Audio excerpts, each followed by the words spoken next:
চারপাশে প্রচুর মানুষের সাথে দেখা হবে, অনেক ভিড় ঠেলে এগোতে হবে, অনেক রকম কথা কানে আসবে। শুধু আপনাকে যেটা করতে হবে সেটা হলো ইগনোর।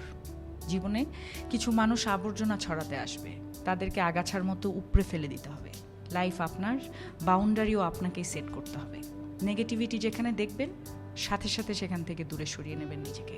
শুনতে খারাপ লাগলেও আপনার কাছের অনেক মানুষ আপনাকে খারাপ দেখতে চায়।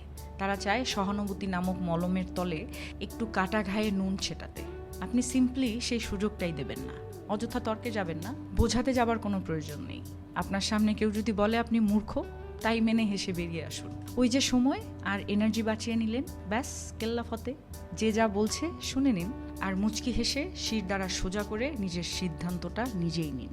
যারা নিজের সিদ্ধান্ত নিজে নিতে পারে তারা আসলে জীবন চেনে, বোঝে। আপনাকে নিয়ে যখন বাকিরা সমালোচনা করতে ব্যস্ত থাকবে, আপনি ঠিক সেই সময়ে গাছ লাগান, ঘুরে আসুন, রং তুলি নিয়ে মনের মতো ক্যানভাস সাজান, বাড়ি গোছান, গল্প পড়ুন, পারলে আরও দুটো